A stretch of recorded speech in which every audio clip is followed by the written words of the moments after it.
Have you ever hired a great new employee only to have him or her leave 6 months later? Do you feel that your process for bringing on new team members really works? Or do you even have a process? Well, we know that onboarding new employees the right way is one of the best ways to ensure that you keep these superstars around. We'll talk about how in just a minute.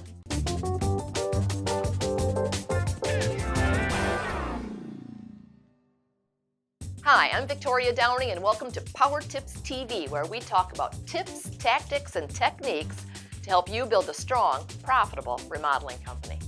The economy is heating up, business is growing, and that probably means that you're in the market to hire. Woohoo! But hiring's only the first step, right? The next step is to keep those great team members around. And one of the best tools to help you is your onboarding process.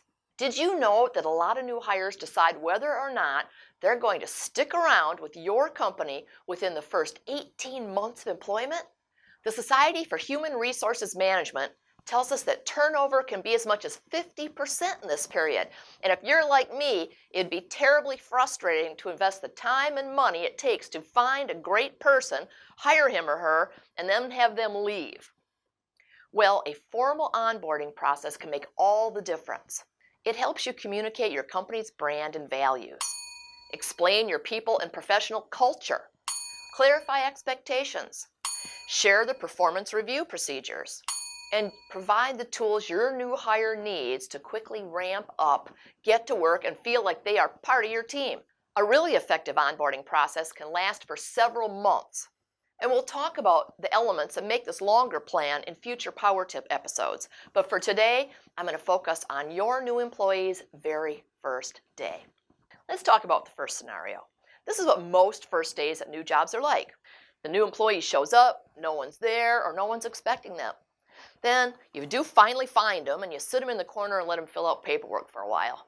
Now, oftentimes you're too busy to talk that day, so you hook them up with the office manager who's really too busy to pay much attention.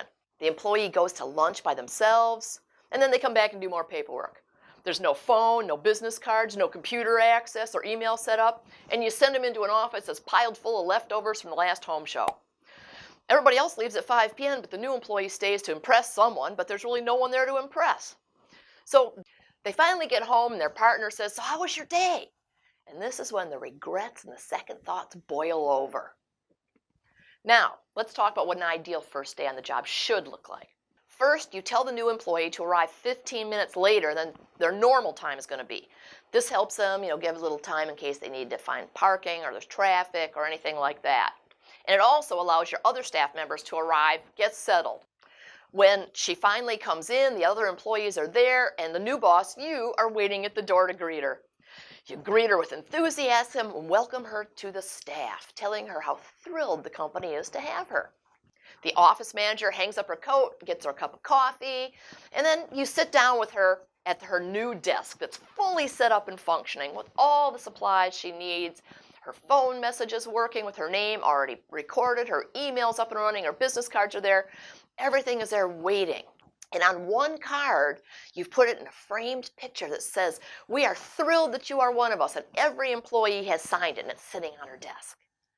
Then she's given 10 minutes to put her stuff down before meeting with you, her new boss, in the conference room to just chit-chat and get to know each other a little bit.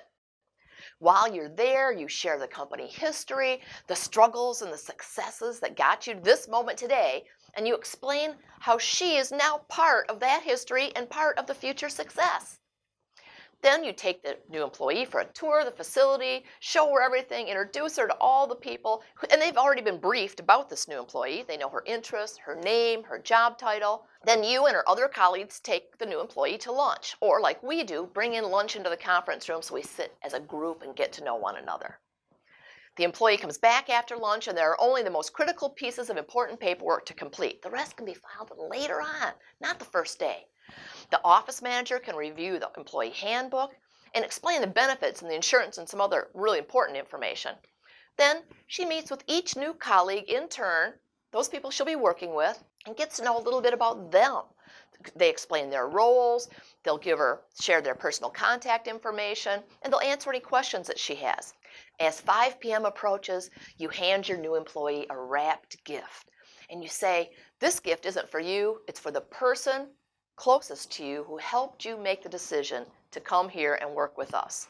The gift includes a card that says, we know that big decisions aren't made alone. We want to thank you for your help in this decision. We look forward to years of success. Thank you.